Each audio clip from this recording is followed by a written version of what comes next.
तो hello guys, अभी मैं रेडी हो गई हूँ वट सावित्री के व्रत के लिए। 16 मई 2026 में आज के दिन ये वट सावित्री व्रत पड़ा है। 11 साल हो गए मुझे इस व्रत को करते करते। और अभी मैं जा रही हूँ मंदिर, क्योंकि वट सावित्री व्रत में जो पूजा होती है वो वर के वृक्ष की होती है। इस दिन माँ सावित्री अपने पति के प्राण यमराज जी से वापस लेके आई थी। कथा बहुत ही प्यारी है इस वट सावित्री व्रत की।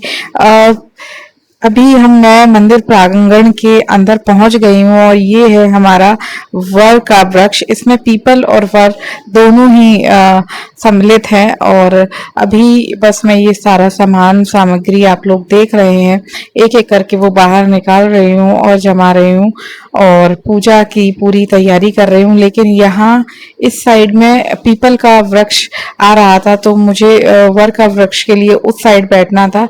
फिर मैंने अपनी जगह चेंज की, क्योंकि मैं यहाँ से ना तो माँ को चुन्नी उड़ा पा रही थी और ना ही जो श्रृंगार है वो, तो मैंने अपनी प्लेस चेंज कर ली और मैं आ गई इस साइड।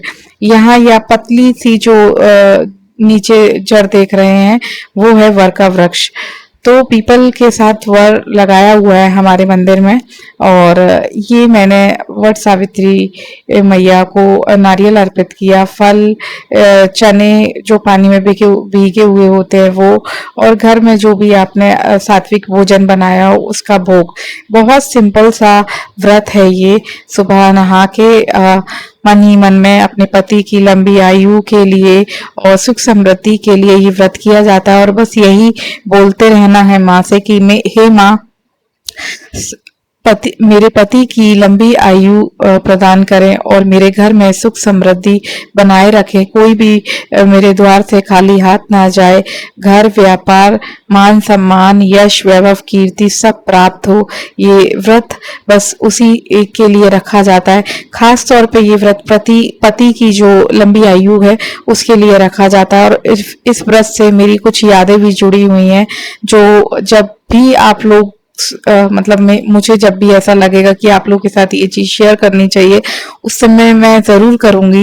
वो जो मेरी याद है वो बहुत इमोशनल है। और वो जैसे बोलते हैं ना, सावित्री माँ यमराज जी से अपने पति के प्राण इसी दिन लेके आई थी, उसी तरह से मैं भी अपने पति के प्राण कहीं से बचाकर लाई थी आज ही के दिन। और मैंने मन्नत मांगी थी कि अगर आज के दिन मेरे पति आ गए तो ये जो मैं व्रत रखती हूँ वो मेरा व्रत रखना धन्य हो जाएगा। तो एक सावित्री माँ तो नहीं बन सकती मैं, लेकिन एक सावित्री माँ की तरह ही मैंने अपने पति के प्राणों की रक्षा की और उसे वहां से उस दिन बचा के लेके आई। ये एक भैया पता नहीं बीच में से कहाँ पूजा के लिए आ गए थे, तो बस। और ये मैं अभी वर के वृक्ष की 7 परिक्रमा लगा रही हूँ। 7, 5 जो भी परिक्रमाएं आप लगाना चाहें वो लगा सकती हैं। ऐसा कोई निश्चित नहीं है कि आपको 5 ही लगाने हैं या 7, जो आपकी मन की श्रद्धा हो। 5, 7, 108 उतनी आप परिक्रमा कर सकती हैं। मैंने 7 परिक्रमा की थी और हाथ में 7 चने लिए थे ताकि परिक्रमा में भूल ना हो। मेरी परिक्रमा पूर्ण हो गई। भगवान माँ सावित्री आप सभी के पतियों के प्राण की रक्षा करे, आप सभी के घर में सुख समृद्धि धन धान्य का हमेशा संग्रह हो। और इसी के साथ मेरी ये पूजा संपन्न हुई। जय माँ वट सावित्री।